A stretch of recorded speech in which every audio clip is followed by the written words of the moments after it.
Hey, it is your buddy, Peace and Harmony, with you here today. Much love going out to all the beautiful, empowered harmonizers. We are zooming in and focusing in on a great viewer question, and that is to look at the sense of one-sided camaraderie when you're in a relationship with a narcissist or a psychopath.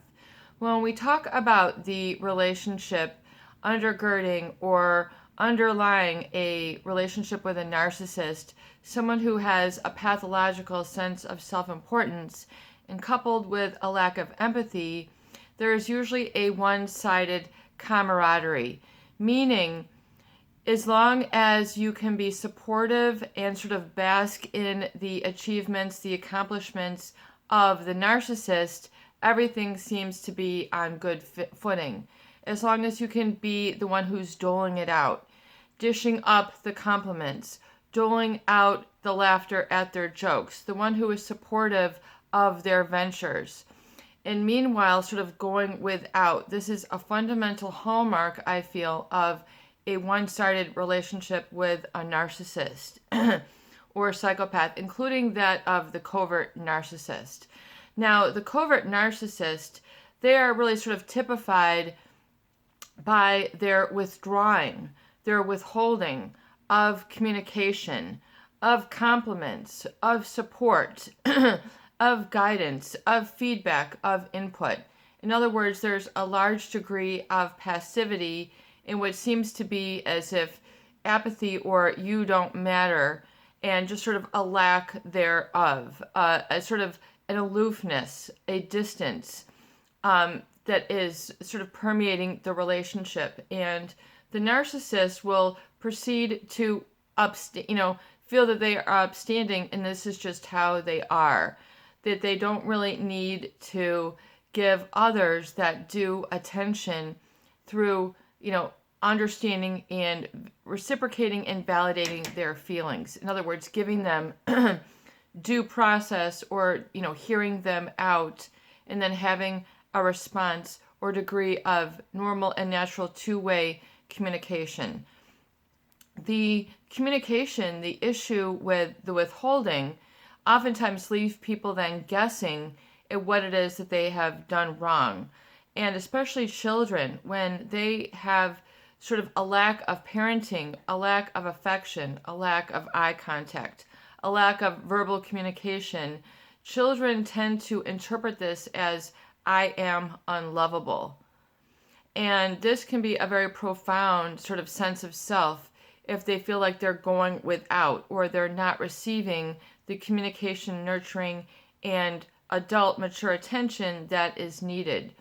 And so, whether it's something that you experienced in your childhood, or for many people, not only childhood, but it's the pattern tends to then repeat itself into adulthood, their adult professions, their adult relationships. This can be very difficult to sort of heal through, acknowledge and validate within themselves this sort of void, and how they then have interpreted this feeling moving forward. So this sort of one-sided support, meaning that everything will go along just fine, just as long as you bask in their talents. In other words, as long as you give and they are the take, then seems to, relationship can, withstand the due test of time for only so long. The narcissist and the psychopath will unduly, seek out other forms of supply and attention when one other becomes predictable. In other words, if they feel that you are, too predictable, meaning, what you do or say is what you've done before, and then they sort of get tired with this. It no longer, fills their thrill or their need to have support. It gets worn out, and then they start seeking other supply sources. They churn through supply, very, very rapidly in the event of the psychopath. And the narcissist, in my viewpoint, they just sort of will accumulate others and have others, even though they might have replaced the same supply source, they will have no problem with collecting numerous sources of supply, even if there's sort of conflicting interests.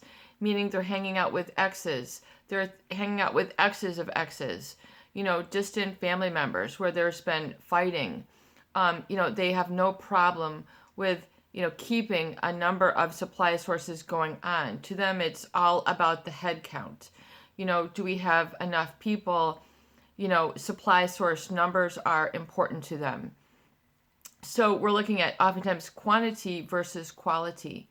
And so it's an important habit to then break if you found yourself either, being shaped and molded, conditioned and programmed from your early relationships to be that sort of supply source only, that support source only. In other words, what you have on your own isn't have value intrinsically of its own. People who suffer from this, I feel they also are going to suffer from intrinsic motivation problems, meaning they're not motivated in and of themselves for the activity on its own. In other words, to be intrinsically motivated means that you love doing something for the sheer pleasure of doing it, not for the external reward that you're going to receive, meaning the money, the accolades, the support, the cheers, not something outside of themselves, but for the sheer sake of doing it. Just for example, like a child who's playing in a sandbox, they just naturally have pleasure playing in the sandbox, playing on the swings. They're intrinsically motivated. They're not playing in the sandbox because they're going to receive a sticker when they get out of the sandbox. They're not playing in the sandbox because they'll have 10 friends lined up. They're just playing because they enjoy the act itself. That is the experience of intrinsic motivation. And I feel that a lot of people who have been in relationships with those who have been narcissistic or psychopathic have a difficult time with intrinsic motivation if it doesn't surround just being supportive of others, especially if they've been shaped, conditioned, and programmed by early relationships that were sort of patterned or plagued through the importance of the other, the adult, the older sibling, etc. If they sort of missed out on that, being the center of attention or being, communicated with, having their parents, have patience enough to, perhaps their parents were overly stressed, overly, had pathological sense of self-importance where they didn't slow down for their children. They didn't check in with their children. And in fact, a lot of these children feel like their parents never even really knew them. They feel that they are unknown, that they are invisible, and then therefore they have extrapolated that they are unlovable because of this. And oftentimes people, who have been in this, they can't quite verbalize or articulate this feeling, but, and then have wondered why then the relationships that they seek out or the way that those relationships naturally unfold are very one-sided, meaning as long as you are supportive, giving, and loving of the other, that's all you can ever hope for in the relationship, and you should just continue to bolster and be of that predilection, of that perspective that you must unduly be supportive of others in order to be a person of value. So it's important that you understand what the one-sided relationships are, how they've developed, the cause has created this effect, and to realize that you are lovable, you are enough, you are a person of importance and significance. And oftentimes people don't even see or acknowledge the influence or positive impact that they've made. They don't really feel that this, sticks within them. They don't feel that they've done anything. They can't feel the pat on the back, if you will. They don't get the accolades. It doesn't really sink in. It doesn't resonate with who they feel that they are, a person of importance, of value. And so it just tends to bounce right off of them. So look at your relationship dynamics. If they've been too one-directional, meaning you found yourself conditioned and programmed to only be supportive of others, and feeling a sense of valuation of self has been disregarded, has been dismissed, been minimized or extinguished due to narcissistic or psychopathic others, realize that this is just oftentimes a reflection of oftentimes a projection or a scapegoating of these individuals, which, come off and make you feel as if you are this way, even though that is very far from the truth. It is how this person has created and cultivated the relationship dynamics and patterns to have you feel and then, validate and sort of cause this feeling to be reinforced again and again and again through their withdrawing, through their aloofness, through you don't really matter, those sort of messages that are communicated to you from these people. People oftentimes can spend years just waiting to hear or feel the feelings that they are, that they matter, that they are a perspective of value, and, spend a long time trying to prove this. And they try to prove it in the wrong way, i.e. only being supportive of others. It's important that you receive and are comfortable asking for help, that you are asking to be listened to. You're asking for eye contact. You're asking for the time of day. You're asking for a moment. You're asking for a brief second. Make sure that you don't spend your life being unheard, that you have a song that hasn't been sung. You have music within you that hasn't been played. That, I think, would serve to be a huge regret moving forward in your life if you feel that this has always been bottled up and you didn't find an outlet. It's very important that, it might not just, happen overnight. It might be, a process of unfolding. A process of unfolding, meaning where you begin then to be able to pay attention enough to yourself, i.e. you're perceived as of value enough within yourself that you take a moment to listen to yourself, that you take a moment to look at yourself, that you take a moment to hear yourself out. The recovery journal, the recovery date, the recovery gift are all tools for you to hear this inner voice, oftentimes that is lurking way underneath the surface and that has not been able to be heard or felt for some time. A lot of people who have been in relationships of this where they've been sort of very one-sided oftentimes don't feel that there's any sort of music in their soul. There's nothing of value within. They don't really, or they feel that they have something to say but they can't quite say it. They have this sneaky feeling that they're meant to be more, do more, go more places, but they can't quite find the first step. They can't find the vision for it moving forward. It's important that you spend some time in mindfulness and attentiveness to self, oftentimes in what might feel as a very solitary journey, i.e. you getting in touch with that deeper, more profound, and more joyous part of yourself, where you feel that you've sort of tapped into that inner reservoir, your inner authenticity. This is the aha, this is just what I needed moment. And you sort of break through that inertia, that sort of feeling of, moral inequity that doesn't give yourself the time of day. Realize that you need to give importance to yourself. Assign importance and value.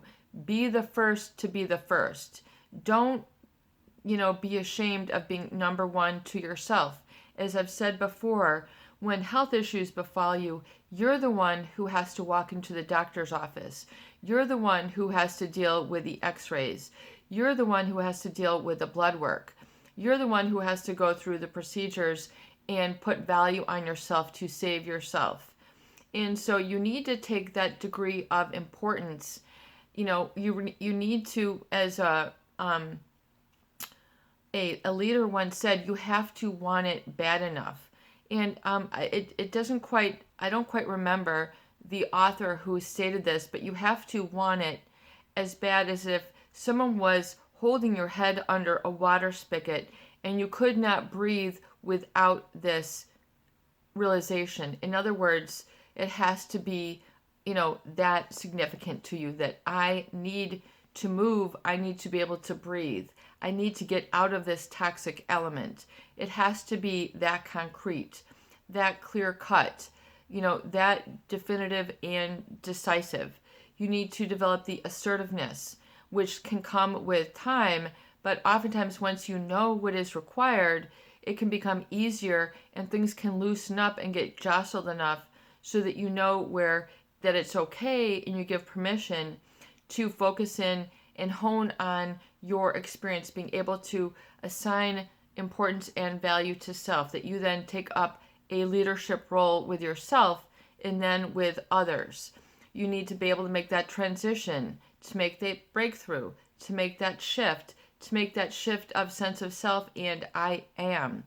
And oftentimes, if your identity is infused with only a vision of I will always be a follower, I will always be secondary, I will always be a support source, then you're not assigning enough value and importance on your sense of self in what you've experienced, what you have to say, things of that nature, and you won't seek out those opportunities to rise up and to feel more assertive, to take on more of a leadership role, to take the helm, to make the choices and decisions and the action steps to see the results that you want in your life, or even just to move through the results that you don't want. So even sometimes it's stopping, doing what's causing the problem so you can get to the new neutral and then move forward.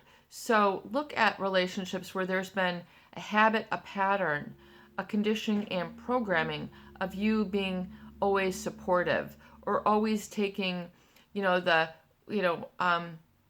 talking about others and not being able to receive the compliments, to receive the accolades, to receive the leadership role, to receive the you're right, to receive the forum to be heard, to be listened to be looked at, to have some nods, head nods. I see where you're coming from, and to have that validation. That will be so life and energy generating that you'll then be able to say, I knew this was, what I had to do, and I put it off. I procrastinated. I did not take action on.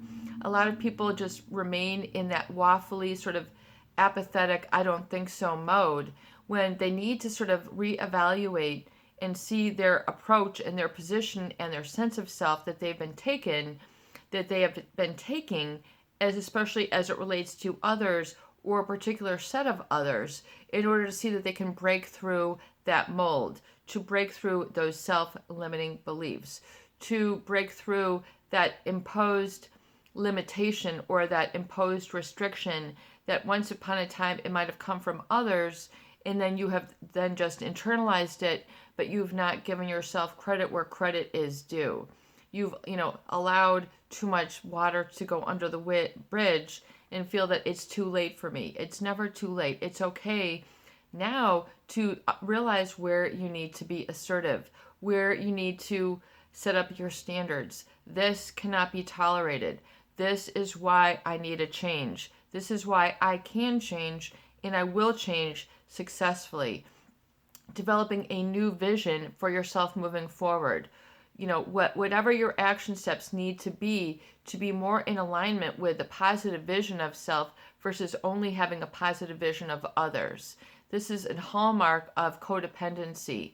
Just sort of always putting others' needs first and making others' needs your own needs, to the point where you no longer identify with your own needs. You no longer identify with your own strengths. You no longer identify with your I am. You're contented enough just to bask in the narcissist or the psychopath. Eventually then, when either you feel replaced as supply, or you've exposed the psychopath, these will be really prioritizing events in order for you to really, in other words, now that you know what you need to do what you need to do. And so in your heart of hearts, even though it might be painful to acknowledge and validate, the pain will then give way to self-support, and then others supporting you, and then energy in your direction to move forward in the following and pursuit of your dreams. You need to get on the dreaming track again, be able to dream again. Where, who, what, why, when would I like to? Do I deserve? Do I want, it's always been on my bucket list. It's always been my desire. Make these things happen. Get organized. Get a system. get, some pragmatism in place for you and deal with this objectively. If you have too much of the subjective, sort of discounting yourself, say, you know what, I've been looking at a too negative subjective sense of self, and I'm going to let that go for now, and I'm going to be more objective. I'm just going to take some action steps now. Take more of the helm. Take responsibility. Take accountability. Start doing some of the do that I've wanted to do, and be able to then garner support for yourself, positive validation for yourself, a better sense of yourself, especially as it revolves around your strengths, who you are, not who others want you to be, not who, others will take from, in order to facilitate their goals, their narcissism, their psychopathy, what they want. It's okay to flip the coin so you can then be, at the head, at the helm, and receiving that with which you have given. So it can be a fair trade agreement, a back and forth that doesn't cut you out of the equation, that doesn't shortchange you, that doesn't discredit you. Take a look at this and do a scan and evaluation of yourself. To what degree have you participated in this discrediting, bottom line equation that shows that you're not getting anywhere because of a lack of relationships, a lack of happiness, a lack of fulfillment? You can look around in your life and to see to what degree have you, had that positive intrinsic motivation. Once again, doing that which gives you pleasure. Be able to identify and write down what some of those things are. What gives you pleasure? What gives you happiness? What gives you joy? What base do you feel that you're supposed to be on? Are you still in the batter's box? Are you still walking the sidelines? Are you still sort of, just thumbing up or thumbing down, yourself, and it just doesn't have any sort of, clue? Are you just sort of inconsistent in this? And so look at developing some consistency so you can get better results. It's all about results here on the Peace and Harmony channel. And it's my goal to assist you with the tools and the validation that you need to do this so you can see through the fog that oftentimes is a result of projection and the entitlement of someone who is narcissistic or psychopathic. So they, will keep you away from yourself because that serves them. And this can be very disempowering. So I hope that this discussion and these videos do help. It's your buddy, Peace and Harmony, with you here today. Please share, please subscribe, and please donate for more great tools, videos, discussion, and support. Being able to identify your role, your position, how you present yourself in relationships can be, evaluated when you reflect on this, and to see, be, rigorously honest. To what degree have you been surrounding yourself with others who bolster and support your inferiority complex? Begin to let go of those relationships because they will get more and more like emotional quicksand until it becomes more and more difficult to try to get out.